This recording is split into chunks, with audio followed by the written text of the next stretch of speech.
दिनै जोंनि बाजार कमिटिनिफ्राय जोंनि निउस मिडियानिसिम गाहाम हामलायनायखौ आं जासिग्रोबाय। लोगोसेयैनो मागो दमासिनि बयनिसिमबो आङो नैबे निउस मिडियानि गेजेरजों जोंनि बाजार कमिटिनिफ्राय गाहाम हामलायनायखौ जासिबाय। दिनैहाय बाजार कमिटिनिफ्राय बेखौनो फोसावनो लादों।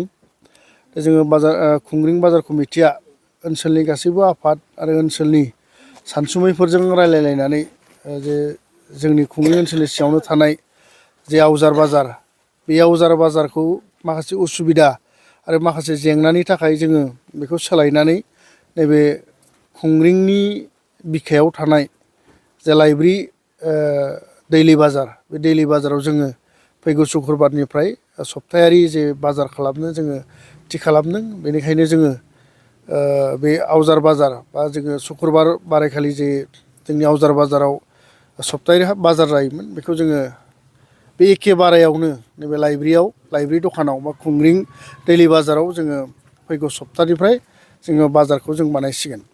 दा बेनिखायनो जों बाजार कमिटिनिफ्राय बेखौनो खावलायदों जे जोंनि नैबे खुंग्रिं बाजारावबो आवजार बाजारखौ जेरैबायदि रायजो राजाफ्रा अनसायबोदोंमोन आरो आवजार बाजाराव जेरैबायदि रायजो राजाफ्रा फैनानै हाथाय खालामफैदोंमोन, दखान होफैदोंमोन आरो बायदि मुवा बेसाद गोनांथि जानायफोरखौ बायनानै लांफैदोंमोन, थिग बेबायदिनो जोंनि नैबे खुंग्रिं बाजारावबो जाहाथे रायजो राजा दखानदारफ्रा जाहाथे जेरैबायदि सिगाङाव अनसायदोंमोन बेबायदि अनसायनो थाखाय जों खावलायहरदों।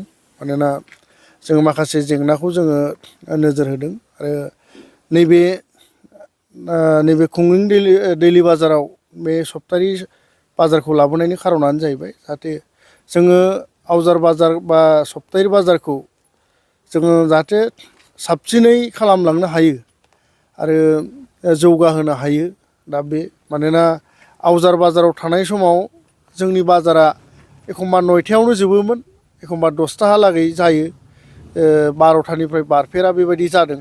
बेनिखायनो जोङो नैबे खुंग्रिं दैलि बाजाराव लाबोनानै जाहाथे बे बाजारखौ जाहाथे गोगोमसिन खालामनो हायो आरो नैबे जोंनि बाजारखौ जाहाथे एसे जौगानाय फारसे लाबोनो हायो, बेनि थाखायनो जोङो बे आवजार बाजारखौ सोलायनानै नैबे खुंग्रिं दैलि बाजाराव जों लाबोनो थि खालामनाय जादों।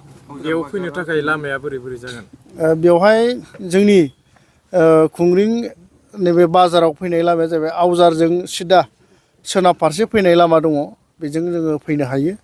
आरो बेराफारसे ओरै खोलाजों फैयोब्ला जोङो हाबथिनालिनिफ्राय ओरै हाबबोनाय खुंग्रिं फारसे हाबबोनाय लामा दङ, बे लामाजों जोंनि नैबे खुंग्रिं बाजाराव जोङो मोनफैगोन। दा बे बेराफारसे ओरै जुदि गोसोबा उल्थापानि साइडनिफ्रायबो जों फैनो हायो। ओरैहाय सेलेखाथिंजाय उल्थापानि बारस'नाय दङ, बेजोंबो जोङो फैनानै नैबे जोंनि खुंग्रिं बाजारखौ मोनफैनो हागोन। दाब दाब जायगानि बेफारिफोरखौ बेहाय मुवा बेसादफोर फानफैनो थाखाय मा खालामो? दाब दाब जायगानि जायफोर बेफारिफोर, जिखुनु नोङो गस्ला गामसा फानग्रा, माइ बेसर फाथो बायग्रा बा गुबुन गुबुन बाजाराव जि ओंखारो मैगं थाइगं, बे बायग्राफोरखौ जों खावलायदों जाहाथे नोंथांमोना जोंनि नैबे बाजाराव फैनानै दखानखौ होफैनो हायो, बाजार खालामफैनो हायो। मानोना नोंथांमोन बयनिबो सुबिदानि थाखाय जोङो बाजारखौ जोङो बानायना होदों आरो जेसे हायो एसे जोङो बाजारखौ बारायनो नाजागोन। दा बेनिखायनो आङो बयखौबो बाजार कमिटि जानानै दखान होफैनो आरो बाजार खालामफैनो थाखाय खावलायहरदों।